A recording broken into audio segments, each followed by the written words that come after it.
Тұрсен Аллабеков сияқты бәріне квартира подарок етті. Аузыңамай. Мырза төрінде менің атам Бақытжан Әлпейіс атамыз келіп отыр. Ата, бүгін енді сізге мақтанам. Мақтан. Мырза брендтің қазір өндіріс орнындамыз. Осы жерде 120-ға жуық адам жұмыс жасайды. 100% отандық өнім. Оны білейін. Кезінде білесіз бе, Гранд Парк бар ғой Алматыдағы. Үлкен цех болған АХБК-дегі. АХБК-ның орнында болды. Менің мақсатым сондай бір үлкен цех ашу. Қазір алғашқы бастамаларын жасап жатырмын. Сол жерде кезінде жұмыс істеген апайларымыз тігінші болып отыр бізде. Қазір сізге көрсетейін. Ең бірінші дизайнерлердің, өнердің қай жерден шығатын бөлмесін көрсетейін. Жүріңіз ата. Төрлетіңіз. Ана жақта ата. Міне шапандардың ең алғашқы үлгісі, дизайны шығады. Дизайн, үлгі. Біз оюды ойдан алмаймыз. Барлығы кітаптан әдемілеп, әр оюдың, ерлердің шапанына, мына қараңыз, ерлердің шалбары. Қаласа шалбарды ақындап үйреніп жатыр. Оюлардың өзі қандай гүлді оюларын пайдаланған. Соны қазіргі заманға лайықтап, әдемілеп шығарып көргіміз келіп отыр. Өте жақсы. Қыздарымыз да өз осының мамандары, Дизайнерлер. Екі қызымыз бар. Өздері ше сурет салады, әдемілеп. Еңбектердің жансын. Содан кейін маған ең ұнайтын отдел ол мына жақта. Жұмыс қайнайды бұл жақта. Қытайдан аппараттар алғанбыз.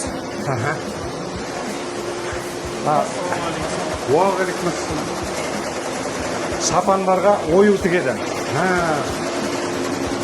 Бұл аппараттар тоқтап қалса, жұмыс та тоқтап қалады.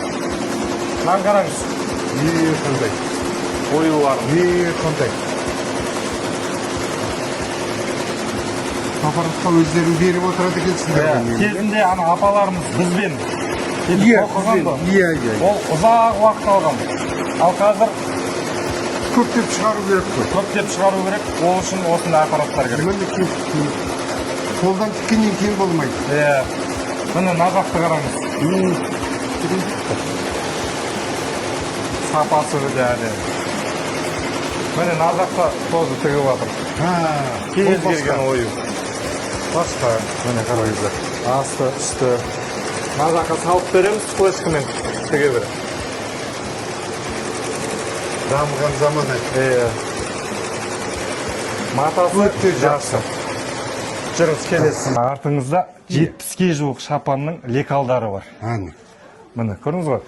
Мысалға алады да, мына жердегі бір нау қандай байсал шапанның болатын болса, қызғалдақ шапанның лекаласы болатын болса, осы лекаланы матаның үстіне қойып, әдемілеп сызып, осы пішінмен тігіп шығарамыз. Әр шапанның өзінің қағазы бар, документі бар. Бәрі кәсіби жолға қойылған екен ғой деген. Одан кейін, міне маталардың да 40-қа жоқ түрі бар. Мына матаны ұстап көріңіз. Мынау жаздық мата. Ал ендеше, мынау жаздық. Міне мынау да жаздық. Жұқа, рубашкалардікі сияқты. Мынау уже қалың. Бұл күзде көктемде киетін шапандар үлгісі. Менде осы матадан жасалған көбіс. Менде осы шапан бар. Мынау кашемир. Костюмдік сияқты. Шетелдік брендтерден кем емес қасы. Көп көрем. Жұрттың үстінде киіп жүргені. Осы бірден танимын қойсасын. Мырзаны. Басқа ешкімге ұқсамайды. Содан кейін осының барлығын жинайтын мына жақта тігінші апайларымыз.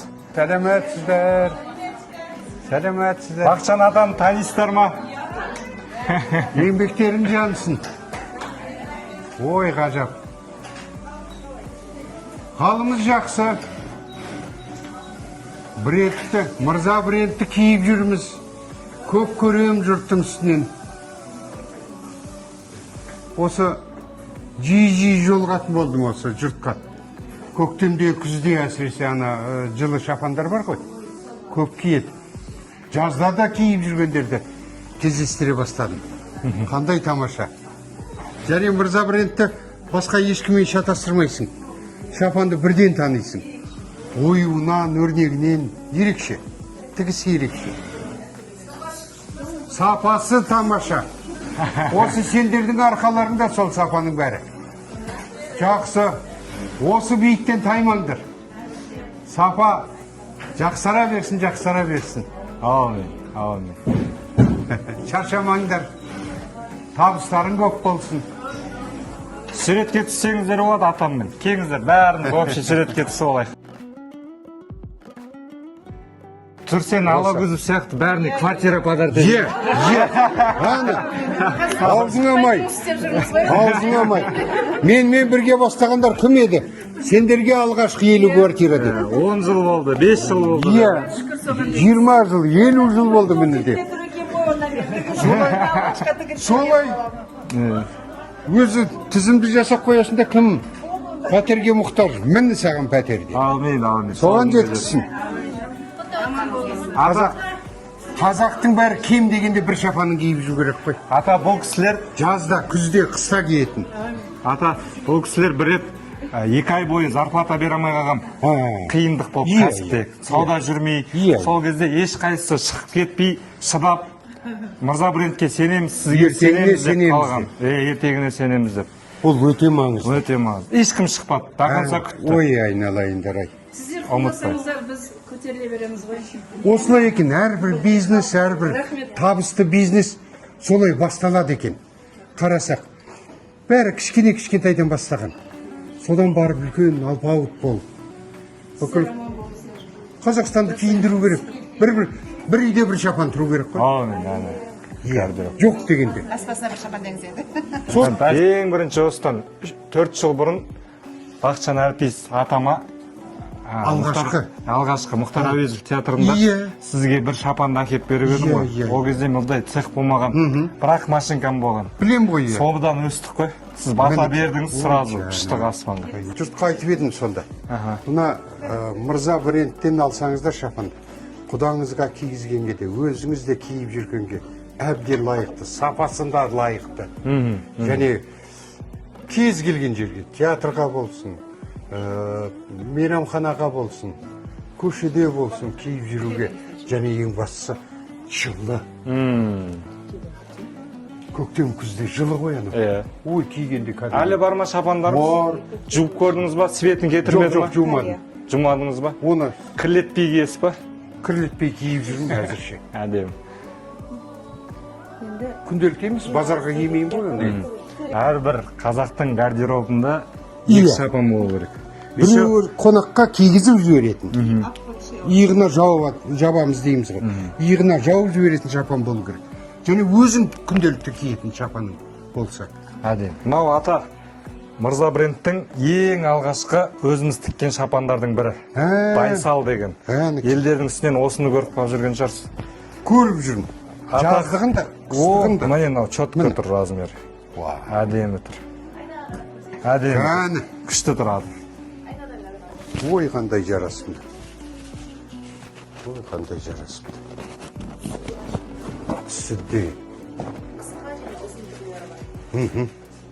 Осында жиі көріп жүрмін қазір жұрттан. Сосын жаңағы құдалықтың сезоны болып отыр қазір. Иә. Құдалыққа осы шапандарды жақсы алады. Сіздің возрастағы адамдарға осы байсал шапан. Қазақтың байсалды жігіттерге арналған Бақытжан атам сияқты байсал шапаны. Байсалды адамдарға, жасы 60-тан асқан адамдарға арналған. Байсал. Байсалды адамдарға. Ата, қазір мынау размер келіп тұр сізге. Келіп тұр. Осыны шешпей кете беріңіз, осы шапанмен. Мен сізге бір аптадан кейін хабарласам, бір аптада тағы екеуін тік қоям. Мынандай футболкасымен әдемілеп. Ол ана Ленин аға келесі бір аптадан кейін. Ой, айналайын-ау, басқынау. Жоқ, ата, сіздер кию керексіздер. Мынау ыңғайсыздан Жоқ, тұрмын. ыңғайсыз емес. Ыңғайсыз емес. Сізге қайта рахмет, үлкен басыңызды кішірейтіп, келіп, қолдап, осылай айтып беріп жатқандарыңызға. Сендерді әрқашан қолдағым келіп тұрады. Себебі шын пейілден, шын қазақи, ұлттық үлгідегі дүние тігіп жатсыңдар. Сондықтан неге қолдамасқа? Менің жаңа айтқаным сол, әр үйде қазақтың қара домбырасы тұрған сияқты, мына шапаны да ілініп тұру керек. Әдемі. Әр үйде. Сол әр үйдегі шапанның бәрін өздерің тігіп берсеңдер, нұр үстіне нұр ғой. 100% өзіміз өндіру керекпіз. Еңбектерің жана берсін, табыстарың көбейе берсін, денсаулықтарың молая берсін. Бала шағаларыңмен осы Мырза брендтің ағайын туғанымен Мырза бренд еткен еңбектердің жемісін көруді нәсіп етсін. Аумин.